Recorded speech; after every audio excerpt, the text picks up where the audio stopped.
Bismillahirrahmanirrahim. Assalamualaikum warahmatullahi wabarakatuh. Alhamdulillahirabbil alamin wassalatu wassalamu ala asyrafil anbiya'i wal mursalin wa ala alihi washabihi ajmain amma ba'du.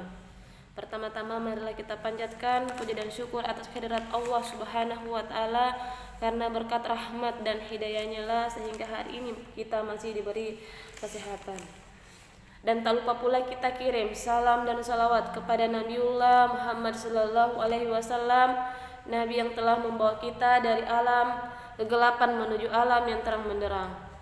Baik, untuk video kali ini saya akan mempresentasikan materi yang keenam, yaitu pengukuran pendidikan Islam. Ada dua, yaitu pengukuran ranah kognitif dan pengukuran ranah efektif dan psikomotorik.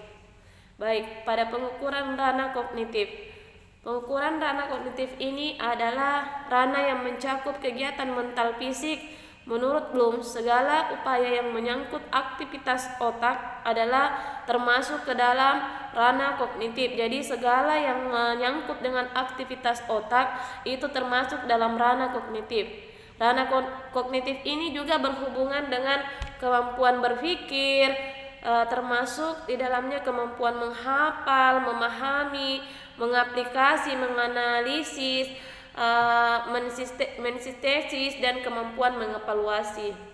Dalam ranah kognitif ini terdapat 6 aspek atau jenjang proses berpikir, mulai dari jenjang terendah sampai ke jenjang yang paling tinggi. Keenam jenjang aspek yang dimaksud itu adalah pada ranah kognitif ini adalah yang pertama adalah pengetahuan atau hafalan atau ingatan atau knowledge. Pengetahuan atau ingatan adalah merupakan proses berpikir yang paling rendah. Sedangkan yang kedua adalah pemahaman atau comprehension, yang mana pemahaman ini adalah kemampuan seseorang untuk mengerti atau memahami dengan apa yang telah diketahui atau apa yang telah diingat. Kemudian yang ketiga adalah penerapan atau application, kesanggupan seseorang untuk menerapkan atau menggunakan ide-ide umum, tata cara ataupun metode-metode, prinsip-prinsip, rumus-rumus, teori-teori dan lain sebagainya dalam situasi yang baru dan konkret. Kemudian yang keempat, analisis, di mana di sini adalah kemampuan seseorang untuk merinci atau menguraikan suatu bahan atau keadaan menurut bagian-bagian yang lebih kecil dan mampu memahami hubungan di antara bagian-bagian atau faktor yang satu dengan faktor yang lainnya. Jenjang analisis adalah setingkat lebih tinggi ketimbang jenjang aplikasi. Kemudian yang kelima adalah sintesis. Kemampuan berpikir yang merupakan kebalikan dari proses berpikir analisis. Sintesis merupakan suatu proses yang memadukan bagian atau unsur-unsur secara logis sehingga menjelma menjadi suatu pola yang terstruktur atau berbentuk pola yang baru. Kemudian yang keenam adalah penilaian, penghargaan atau evaluasi. Nah, di sini merupakan jenjang berpikir paling tinggi di dalam ranah kognitif ini dalam taksonomi Bloom. Penelitian atau evaluasi di sini merupakan kemampuan seseorang untuk membuat pertimbangan terhadap suatu kondisi, nilai ataupun ide.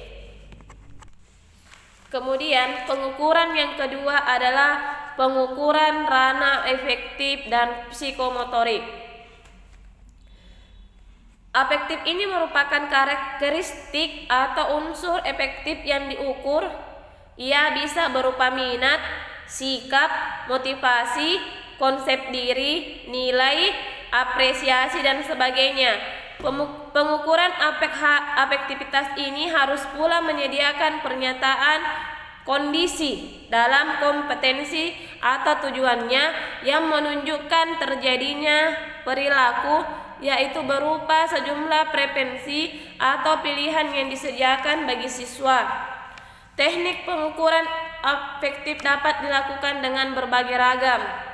Yang pertama, Skala bertingkat atau rating scale, suatu nilai yang berbentuk angka terhadap suatu hasil pertimbangan. Yang kedua adalah angket questionnaires, sebuah daftar pertanyaan yang harus diisi oleh siswa. Kemudian yang ketiga adalah Swaylever atau berupa sejumlah pernyataan yang menggambarkan respon diri terhadap sesuatu. Yang keempat, wawancara, interview, tanya jawab atau dialog untuk menggali informasi terkait dengan afektivitas tertentu. Kemudian yang kelima adalah inventory, bisa disebut juga sebagai interview tertulis. Dan pengukuran psikomotorik. Dalam pengukuran psikomotorik ini, dalam ranah psikomotorik dilakukan terhadap proses maupun hasil belajar yang berupa tampilan perilaku atau kinerja.